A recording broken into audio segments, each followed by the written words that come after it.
அனைவருக்கும் வணக்கம். எல்லோரும் காலையிலிருந்து அமர்ந்திருக்கீங்க. மேடைக்கு வந்த பிறகு 2 செய்திகள் நெகிழ்ச்சியை தந்தது. முதல் செய்தி, இன்னும் 3 மாதத்தில் தமிழ்நாட்டில் தேர்தல் வந்துவிடும். அரசியல் கட்சிகள் தேர்தலை நோக்கி மிக வேகமாக செயல்பட்டு கொண்டிருக்கிறார்கள். தேர்தலில் வெற்றியடைய வேண்டும் என்ற நோக்கில் தேர்தல் அரசியல் நிற்கக்கூடிய கட்சிகள் செயல்படுவது இயல்பு.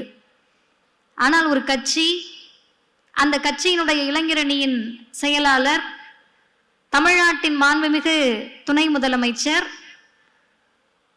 எந்த வழியில் நிற்கிறார் என்று சொன்னால், ஆட்சி வரும் போகும், ஐயா அண்ணா வகுத்த கொள்கை போகாது வாழும் என்று சொல்லக்கூடிய வகையிலே முத்தமிழறிஞர் கலைஞருடைய பேரனாக, தந்தை பெரியாரின் கொள்கை பேரனாக அறிவு திருவிழாவை நடத்தி கொண்டிருக்கிறார். 2-3 நாட்கள், என் நினைவு சரியாக இருந்தால், ஒருவர் இந்த அரங்கத்திற்குள் வருகிறார். கலைஞர் செய்திகள் அதை காட்சிப்படுத்தி இருக்கிறது. 4வது இருக்கையா 3வது இருக்கையான்னு தெரியல. அந்த ஓரத்தில் அமர்ந்து மேடை சரியா தெரியுதான்னு பாக்குறாரு. அவர் கீழே வரப்போறது இல்லை, 4வது இருக்கைக்கோ 3வது இருக்கைக்கோ. அவர் எதுக்கு பாக்குறாருன்னு பார்த்தா, திராவிடர் இயக்கம் எனக்கு வலிக்குதுன்னு அழுத இயக்கம் இல்லை, என் சகோதரனுக்கு வலிக்கிறதே என்று அழுத இயக்கம். அந்த இயக்கத்தினுடைய மாநில இளைஞரணி செயலாளர் மாண்புமிகு துணை முதலமைச்சர் அரங்கில் வந்து அமர்ந்து மற்றவர்களுக்காக பார்த்து அதை சரி செய்திருக்கிறார். இப்படி எல்லா காலத்திலும் எல்லோருக்கும் எல்லாம் வேண்டும் என்ற நோக்கத்தில் ஏற்படுத்தப்பட்ட திராவிடர் இயக்கத்தினுடைய அடிநாதமாக இன்றைக்கு திராவிட முன்னேற்ற கழகம் என்ற இந்த பேர் இயக்கம், அரசியல் கட்சி 75 ஆண்டுகளை நிறைவு செய்திருக்கிறது. 45 அல்லது 46 கருத்துரையாளர்கள் இந்த 2 நாள்ல, 10 அமர்வுகள், 10 அமர்வு, 46 கருத்தாளர்கள்.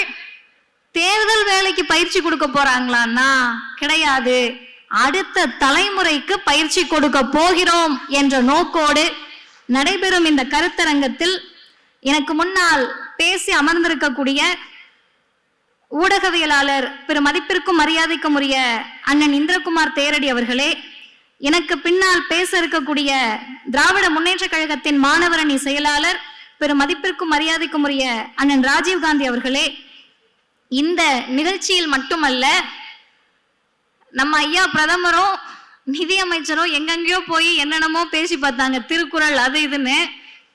இவருக்கு அகநானூறு தெரியும், புறநானூறு தெரியும், சங்க இலக்கியம் தெரியும், நிதி மேலாண்மை தெரியும், தமிழ்நாடு எப்படி காப்பாற்ற வேண்டும் நிதித்துறையில் என்பதும் தெரியும் என்பதை பறைசாற்றி கொண்டிருக்கக்கூடிய நிதி மற்றும் சுற்றுச்சூழல், காலநிலை மற்றும் மாற்றுத்துறை அமைச்சர் பெரு மதிப்பிற்கும் மரியாதைக்கும் உரிய அண்ணன் தங்கம் தென்னரசு அவர்களுக்கும் இன்று மட்டுமல்ல, நெகிழ்ச்சியோடும் மகிழ்ச்சியோடும் சொல்லுகிறோம், இன்னும் 100 ஆண்டுகளுக்கு இந்த இயக்கத்தை வழிநடத்துவதற்கு எங்களிடம் தலைமை இருக்கிறது என்று இருமாப்போடு சொல்வதற்கு உரிய அத்துணை தகுதியையும் பெற்றிருக்கக்கூடிய மாண்புமிகு தமிழ்நாட்டின் துணை முதலமைச்சர் அவர்கள் உள்ளிட்ட அனைவருக்கும் வணக்கம். உண்மையாவே நமக்கெல்லாம் வாழ்க்கை இவ்வளவு கஷ்டமாகும் நான் நினைச்சதே கிடையாது. ஏன்னா யூடியூப் கமெண்ட்ல உட்காந்து கதறுன்னு போட்டுட்டு அரசியல் பண்ணிட்டு இருக்கவங்களுக்கு மத்தியில மூத்த அண்ணன் 15 பக்கம் புக்கு, நடு அண்ணன் லேப்டாப்பு, நான் புத்தகம் கையுமா வர வேண்டியதா இருக்கு. அவ்வளவு எளிமையாக அரசியல் பண்ணிட்டு இருக்காங்க. ஏன் இவ்வளவு புத்தகத்தோடு வரணும்னா, இந்த மாசம் கோட்டா இன்னும் எனக்கு முடியல. என்ன கோட்டா? மாதம் ஒரு தலைப்பு எடுத்து அடிப்பாங்க. நான் மட்டும் இல்ல, நாங்க எல்லாரும் வாங்குவோம். இந்த மாதத்திற்கு எனக்கு என்ன கோட்டான்னு கேட்டீங்கன்னா, ஆலயம் என்ன அவர்கள் சொத்தா? திராவிடர் கழகம் கடவுள் இல்லைன்னு சொல்லக்கூடிய இயக்கம். இதை நீங்க நாளைக்கெல்லாம் கண்டுபிடிச்சிட்டு வந்து எங்களை அடிக்க தேவையில்லை. நானே சொல்றேன், கடவுள் இல்லை என்பதை கொள்கையாக வைத்திருக்கக்கூடிய இயக்கம் எங்கள் கழகம், திராவிடர் கழகம். மதிவதனைக்கு கடவுள் நம்பிக்கை கிடையாது. ஆனா இன்விடேஷனை பார்த்தோன்னே எனக்கு தோணுச்சு, மிக சிறப்பாக அழைப்புதலை ஏற்பாடு செய்து விட்டு என் தலைப்புல கொஞ்சம் ஸ்பெல்லிங் மிஸ்டேக் விட்டுட்டாங்களோ அப்படின்னு எனக்கு தோணுச்சு. ஆலயம் என்ன அவர்கள் சொத்தா, அந்த இருக்கு மேல புள்ளிய தெரியாம வச்சுட்டாங்களோ அப்படின்னு தோணுச்சு. புரிந்தவர்கள் கைத்தட்டலாம். இப்ப ஆலயம் என்ன அவர்கள் சொத்தா என்ற தலைப்பில் கருப்பு சட்டையை போட்டுக்கிட்டு மதிவதனி பேசலாமா? திகாரங்களை பேச வச்சு திமுக வேடிக்கை பார்க்குதா? இந்துக்களே ஒன்று கூடுங்கள் அப்படிலாம் நீ கூப்பிட முடியாது. ஏன்னா முன்வரிசையில் பார்க்கிறேன், எங்க அண்ணன் ஒருத்தருக்கு நெத்தியில கேப்பே இல்லை.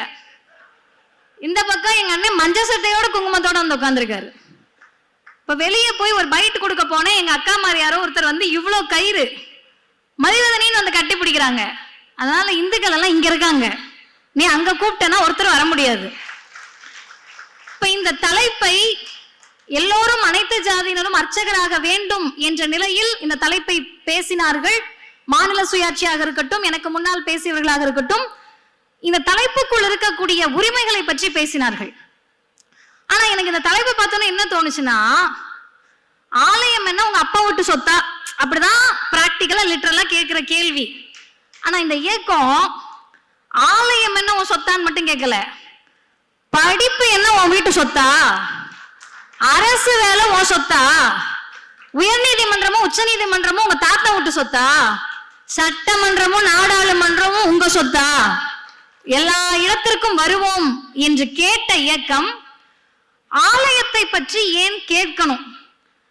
நீங்கெல்லாம் கேட்குறீங்க, ஒரு நியாயம் இருக்கு. சாகர வரைக்கும் கடவுள் இல்லை கடவுள் இல்லை இல்லவே இல்லை. இருக்கக்கூடிய வழக்கறிஞர்களுக்கு தெரியும், அது கன்ஃபெஷன் ஸ்டேட்மெண்ட், அழுத்தி சொல்லுகிறார். ஒரு முறை சொன்னோம்னா நமக்கு இருக்கிற தாடிக்கும் நமக்கு இருக்கிற உருவத்துக்கும் சாமி ஆக்கிடுவாங்க. 3 முறை சொல்லி வைப்போம், அழுத்தமா சொல்லி வைப்போம்னு சொன்ன பெரியார் ஏன் ஆலய உரிமையை பற்றி பேசணும்? ஒண்ணுமே கிடையாது.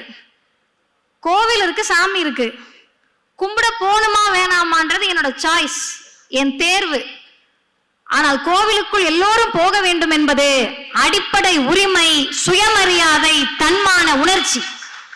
அந்த தன்மான உணர்ச்சிய சாமி கும்பிடுறவங்க மட்டும்தான் கேட்கணும்னு எந்த சட்டமும் சொல்லல. சாமி கும்பிடுறவங்க கேட்டிருந்தாங்கன்னா சாமி கும்பிடாத பெரியார் அமைதியா இருந்திருப்பாரு. சாமி கும்பிடுறவங்க கேட்கல, அதனால் பெரியார் கேட்டார். இதை நான் சொல்லல, பயங்கரமான எவிடன்ஸ்லாம் எடுத்துட்டு வந்திருக்கேன். எங்களுடைய கழகத்தின் தலைவர் ஆசிரியர் ஐயா வீரமணி அவர்கள் பேசினாலும் நான் பேசினாலும் எங்க பக்கம் திருப்பிடுவாங்க. நான் எடுத்து வந்திருக்கக்கூடிய புத்தகத்தின் பெயர், வாய்ப்பு இருக்கக்கூடியவர்கள் இந்த புத்தக காட்சியிலும் இருக்கும், வாங்கிக் கொள்ளலாம். தவத்திரு குன்றக்குடி அடிகளாருடைய அறிவு பெட்டகம், தொகுப்பாசிரியர் திராவிடர் கழகத்தின் தலைவர் ஆசிரியர் ஐயா வீரமணி அவர்கள். ஐயா குன்றக்குடி அடிகளார் அவர்கள் இந்த நூலினுடைய பக்கம் 67 ஒரு செய்தியை சொல்றாரு. அது என்ன செய்தின்னு கேட்டா, அவர்கிட்ட பேட்டி எடுக்கிறாங்க திராவிடர் கழகத்தினுடைய துணைத் தலைவர் ஐயா கவிஞர் அவர்கள். இந்த மாதிரி பெரியாருடைய கொள்கை எந்த அடிப்படையில நீங்க அணுகுறீங்கன்னு கேட்கிறாங்க. அதற்கு தவத்திரு குன்றக்குடி அடிகளார் சொல்றாரு, கடவுள் நம்பிக்கை அடிப்படையில் முரண்பாடுகள் இருந்தால் கூட மனிதனை போற்றுகிற அடிப்படையில் முரண்பாடு எதுவும் இல்லை. அடுத்துதான் முக்கியம், நான் நினைக்கிறேன், குன்றக்குடி அடிகளார் சொல்லுகிறார், கடவுள் நம்பிக்கை இருக்கிறவர்கள் மனிதனை மதிக்க கற்றுக்கொண்டிருந்தால் பெரியார் கொள்கை எப்படி இருந்திருக்கும் என்று இப்பொழுது சொல்ல முடியாது.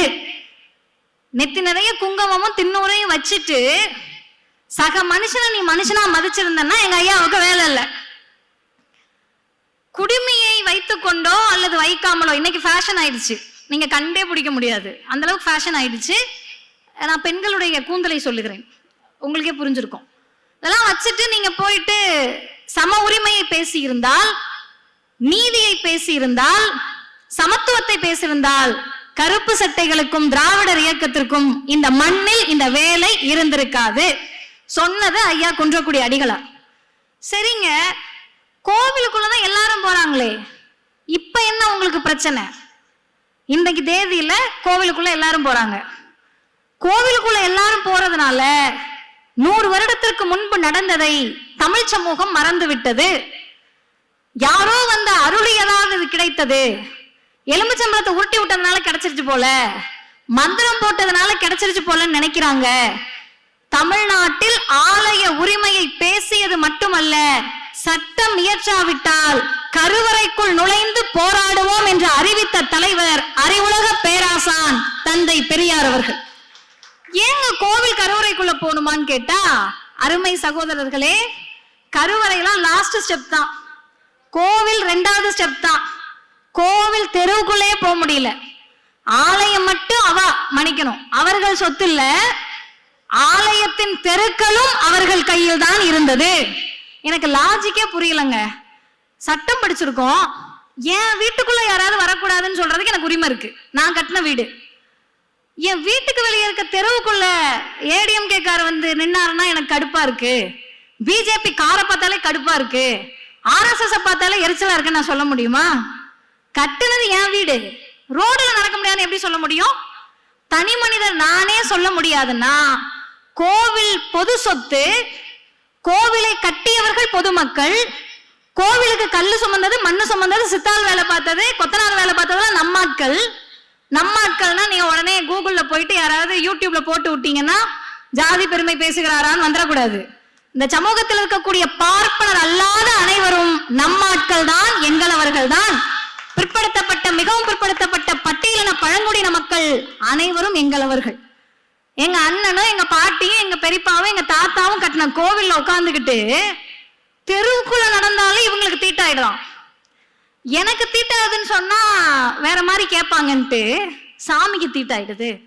ஒரு தலைவர் தான் கேட்டார், என் சகோதரன் கோவிலுக்குள் வந்து சாமிக்கு தீட்டாகிறது என்றால் அதிக பலம் வாய்ந்தது என் சகோதரனா உன் சாமியா? இந்த கேள்வியில தப்பு இருந்திருந்தா பெரியாரிடம் நீங்கள் கேட்டிருக்க வேண்டும். இன்னைக்கு வரைக்கும் பதில் இல்லை. இப்ப தெருவுக்குள்ள போனோம், கோவிலுக்குள்ள போனோம், ஆலயத்துக்குள்ள போனோம், இதெல்லாம் தாண்டி கோவிலுக்குள்ள போகக்கூடிய உரிமை கிடைக்குது. கோவிலுக்குள்ள போயிட்டோம், சட்டம் இயற்றுங்க, போயிட்டோம். போயிட்டு ஏதாவது புரியுதான்னு பார்த்தா ஹிந்தி படத்தை சப்டைட்டில் இல்லாம பார்த்த மாதிரியே இருக்கு. என்னமோ பேசுறாங்களே, என்ன பேசுறாங்கன்னே புரிய மாட்டேங்குது. ஹிந்தி படம் இல்ல, இன்னைக்கு கொரியன் சீரிஸ் பார்த்த மாதிரின்னு கூட வச்சுக்கலாம். அப்டேட்டடா என்ன நடக்குதுன்னே புரியலையே, வசனமா முக்கியன்ற மாதிரி ஒண்ணுமே புரிய மாட்டேங்குது, ஓதிக்கிட்டே இருக்காங்களே அப்படின்னு நினைக்கிறப்பதான் ஒரு தலைவர் கேட்டார், நீ ஒரு மந்திரம் ஓதுற, அது ஏன் தாய்மொழி கிடையாது, நியாயமா யார் கேட்டிருக்கணும்? தமிழ் தேசியம் பேசுறேன், தமிழுக்காக எங்க தாத்தா செத்து போனாருன்னு கதை விட்டுட்டு இருக்கவங்க பேசியிருக்கணும். ஆனால் தமிழை பெரியார் காட்டுமிராண்டி மொழின்னு சொன்னாருன்னு யார் பரப்பி விடுகிறார்களோ அந்த தலைவன் பெரியார் தான் கேட்டார், தாய்மொழி தமிழில் தான் கோவிலுக்குள்ள நீ பாடணும், தாய்மொழி தமிழ் தான் கோவிலுக்குள்ள இருக்கணும். சொன்னோன்னா யாருக்கு தெரியுமா ரோஷம் வந்துச்சு? யாருக்கு தெரியுமா சுயமரியாதை வந்துச்சு? நான் நாத்திகன், ஆனால் என்னுடைய ஆட்சி எல்லோருக்குமானது என்று சொன்ன முத்தமிழறிஞர் கலைஞருக்கு தான் அந்த சிந்தனை வந்தது. கலைஞர் பேசுகிறார், எப்ப பேசினாருன்னு கடைசியா சொல்றேன். கலைஞர் ஒரு இடத்தில் கேட்டு மேடையில, பொது மேடையில கேட்கிறாரு, எங்க ஐயா பெரியார் கடவுள் இல்லைன்ட்டாரு. நாங்க என்ன சொல்றோம்னா, கும்பிடுறதுதான் கும்பிடுற, தமிழ்ல கும்பிடேன்றோம், வணங்குறதுதான் வணங்குற, தமிழ்ல வணங்குன்னு சொல்றோம். அடுத்துதான் முக்கியம் ஹைலைட், என் மொழி தமிழ் தெரியாத கடவுளுக்கு தமிழ்நாட்டில் என்ன வேலை?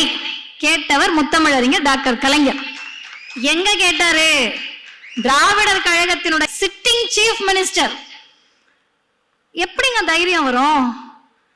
எலெக்ஷன்ல நிக்கணும், தேர்தல்ல நிக்கணும், இந்த மக்கள்கிட்ட வாக்கு கேட்கணும். நம்ம சொல்றத 2-3 எழுதுறதுக்கு அன்னைக்கு ஊடகங்கள் நிறைய இருந்துச்சு, பெருமதிப்பிற்குரிய பத்திரிகைகள் தான் அன்னைக்கு இருந்துச்சு. நீங்க ஒண்ணு சொன்னீங்கன்னா 3 எழுதுறதுக்குலாம் ஆள் இருந்தாங்க. எப்படி பேசியிருப்பாரு? எந்த துணிச்சலில் கலைஞர் பேசினார் என்றால், நான் அரசியல்வாதி 2வது, நான் முதலமைச்சர் 2வது, நான் திமுக காரன் கடைசியில, முதலில் நான் மானமிகு சுயமரியாதைக்காரன் என்று சொன்ன முத்தமிழறிஞர் டாக்டர் கலைஞர் தமிழில் வணங்க வேண்டும், தமிழில் அர்ச்சனை செய்ய வேண்டும்னு கோவிலுக்குள்ள தமிழை கொண்டு போயிட்டாரு. இப்ப யோசிச்சு பாருங்க, தமிழை கோவிலுக்குள் அழைத்து செல்றோம், பாத்துக்கங்க, தமிழை திராவிடம் கோவிலுக்குள் அழைத்து சென்றது, தமிழ்நாட்டு மக்களை கோவிலுக்குள் அழைத்து சென்றோம். கருவறைக்குள்ள ஏன்பா போனோன்றீங்க? நீங்க ஐஏஎஸ் ஆகுங்க, ஐபிஎஸ் ஆகுங்க, நீதிபதி ஆகுங்க, அதான் ஈஸிப்பா. கலெக்டர் ஆகுறது ஈஸி தானே, அர்ச்சகர் தானே ஆக முடியாது. ஐபிஎஸ் ஆகிறது ரொம்ப ஈஸி. ஐபிஎஸ் வேலையை விட்டுட்டு ஆடு மேய்க்க வர்றது அதை விட ஈஸி. எல்லாமே ஈஸி தான். அதை விட அர்ச்சகர் வேலை கஷ்டம் அப்படின்னு கேட்டா, அருமை சகோதரர்களே சகோதரிகளே, இந்த மண்ணினுடைய உளவியலை புரிந்து கொள்ளுங்கள். சிரித்து கொண்டே இதை நாம் பேசிக் கொண்டிருக்கிறோம். காரணம் உரிமையை பெற்றிருப்பதால். உரிமையை பெறாத காரணத்தில் இது எவ்வளவு வலியாக இருந்திருக்கும். உரிமை பெறாமல் இடுப்புல துண்டை கட்டிக்கிட்டு நம்ம தாத்தாவும் பாட்டனும் கோவிலுக்குள்ள வெளியே நின்னுட்டு நான் கும்பிடுற சாமி என்ன பார்க்க விட மாட்டேன்றப்ப அவர்களுக்கு அது எந்த வழியை தந்திருக்கும். இதெல்லாம் தாண்டி கோவிலுக்குள்ள போன உடனே அர்ச்சனை போடுவாங்க. அர்ச்சனை போடுறப்ப தின்னூறு இன்னைக்கு நீங்க போய் பாத்தீங்கன்னா தெரியும், எங்கெங்க இருக்கு தீண்டாமை, ஜாதி எங்கெங்க இருக்கு. எல்லாம் நல்லா இருக்கும்ல. நாளைக்கே போங்க, மயிலாப்பூர் போங்க, வேற எங்கேயாவது கூட போகலாம், எங்க பெரிய கோவில்கள்லாம் இருக்கும் அங்க போங்க. திருநூறை கொடுக்கறப்ப அச்சதையை கொடுக்கறப்ப கையை ஒட்டி கொடுக்க மாட்டாங்க, இப்படி போடுவாரு. அது ஏதோ நம்ம கையில லைட்டா பட்டுட்டா கூட கை கழுவ வேண்டியதில்லை, உடம்பு முழுக்க அவங்க அலும்பணும். அந்த அலம்பலை பண்ணிக்கிட்டு இருந்தப்பதான் உன்னாலதான்ப்பா எங்க தம்பியும் அண்ணனையும் அக்காவையும் தங்கச்சியும் பெரியமா பெரியப்பா தொட முடியாது, எங்களவர்கள் உள்ள இருந்தா எங்களை தொட்டு திருநூறு தர முடியும். படுத்தப்பட்ட பட்டியலின பழங்குடியினர்கள் ஆண்டாண்டு காலமாக தெருவில் கூட நடக்க முடியாதவர்கள் இன்றைக்கு கோவில் அர்ச்சகர்களாக கருவறைக்குள் நிற்கிறார்கள். யாரால் நடந்தது? இந்துக்களை ஒன்று கூடுங்கள் என்று அழைத்தவர்களால் நடந்ததா?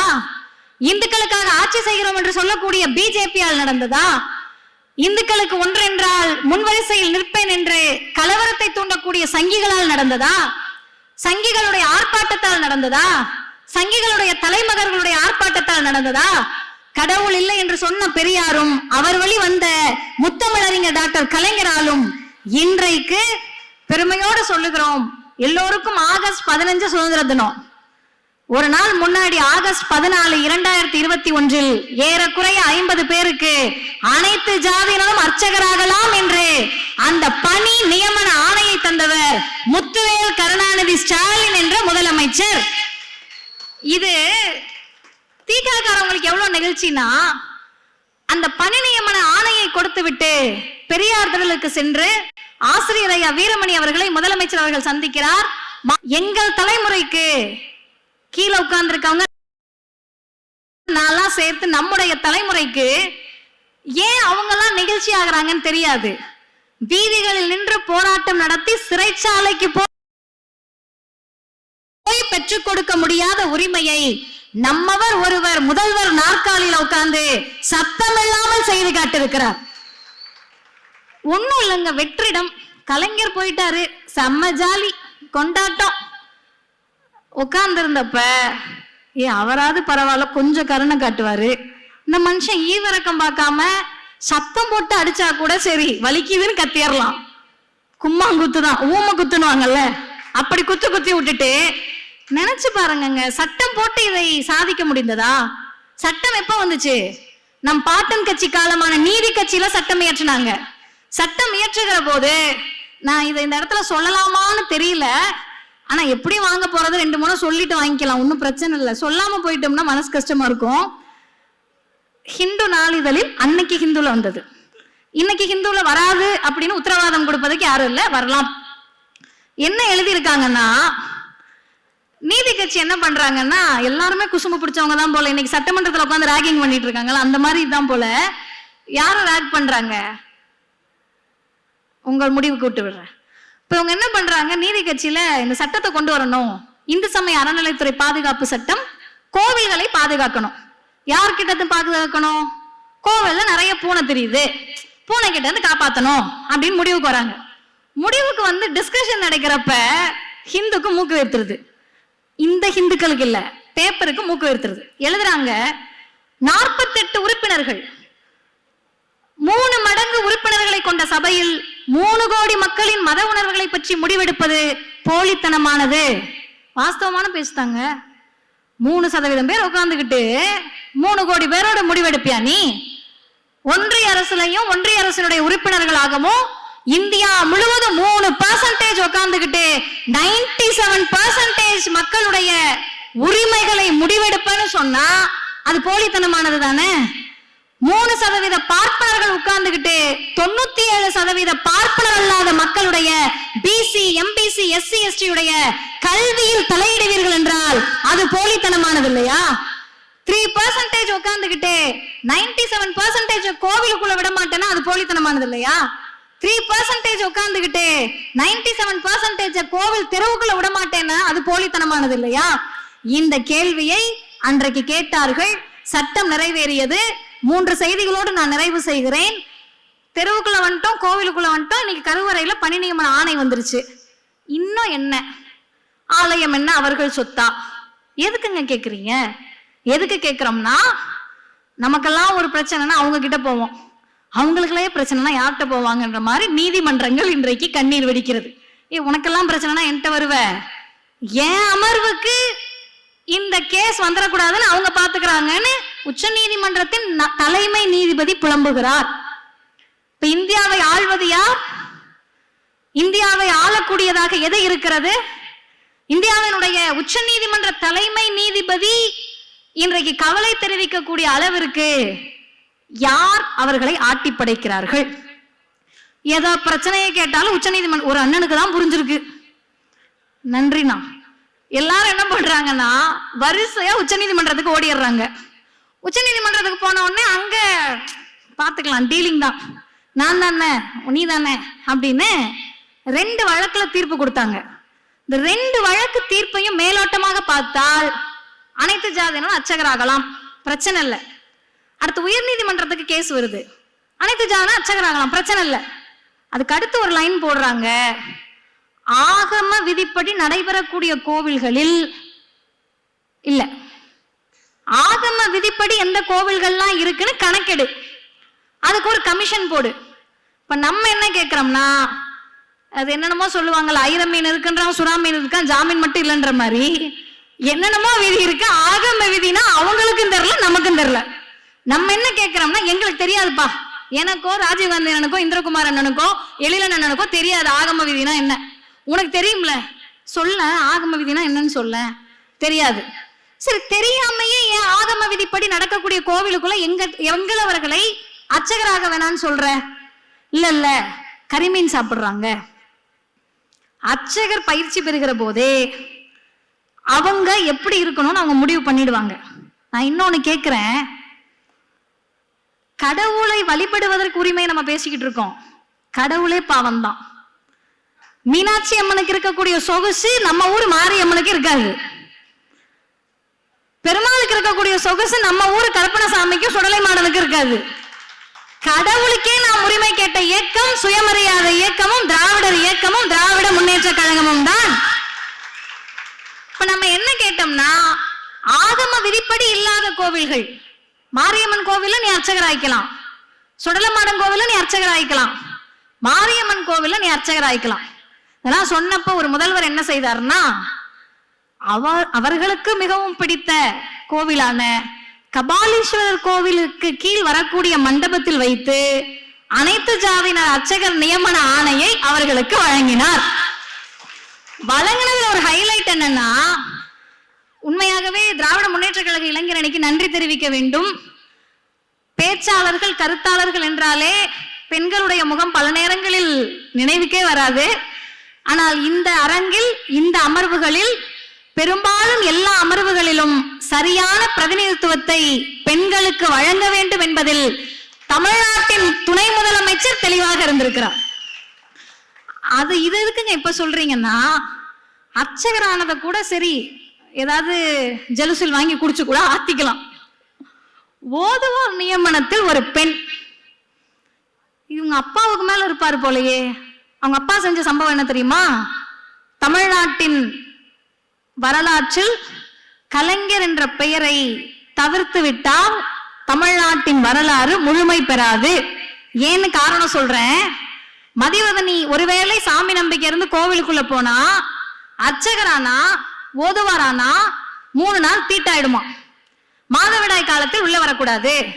தயவு செஞ்சு இதுக்கெல்லாம் நம்ம ஒரு காலத்துல முகம் சுளிக்கவே கூடாது. அறிவியலை ஏற்றுக்கொள்வதால் தான் அறிவு திருவிழாவை நடத்தி கொண்டிருக்கிறோம். இப்ப நான் உள்ள போக கூடாது, கலைஞர் பாக்குறாரு, பெண்கள் எல்லாம் உள்ள கூட்டு போவேன் அப்படி இப்படின்னு இவனுங்கள்ட்ட எதுக்கு ஆர்கியூ பண்ணிட்டு, சட்டத்தை போடு, கோவில் அறங்காவலர் குழுக்களில் இனிமேல் பட்டியலினத்தவரும் பெண்களும் நிச்சயமாக இடம்பெற வேண்டும். மதுரை மீனாட்சி அம்மன் கோவிலில் பெண் அறங்காவலர் இருக்கிறார், காரணம் முத்தமிழறிஞர் கலைஞராக இருக்கிறார். உள்ள போயிட்டோமா, ஓதுவார் பெண். எங்க அக்கா போய் பாடுறாங்க, நானும் நமக்கு தேவாரம் திருவாசகம்லாம் கொஞ்சம் இடிக்கும், இத்தனைக்கு நான் நல்ல டாப் ரேங்க் வாங்குற பிள்ளைதான், ஆனா நமக்கு அதை வரிசையா சொல்ல முடியல. தென்னாடுடைய சிவனை போற்றி, எந்நாட்டவருக்கும் இறைவா போற்றி, ஏகம்பத்துறை எந்தாய் போற்றி, பாகம் பெண் உரு ஆனாய் போற்றி, பராய்த்துறை மேவிய பரணே போற்றி, சிராய்ப்பள்ளி கையிலை மலையானே போற்றி போற்றி. கொஞ்சம் ஸ்ருதி எல்லாம் சேர்த்துக்கிட்டீங்கன்னா நல்லா வரும், நமக்கு வராது. இதெல்லாம் ஸ்ருதி எல்லாம் போட்டு திருவாசகம் தேவாரம். நான் பேசுறது உங்களுக்கு புரிஞ்சிச்சுல? தப்பா சொன்னேன்னா நாளைக்கு நீங்க என்ன ட்ரால் பண்ண முடியும்ல?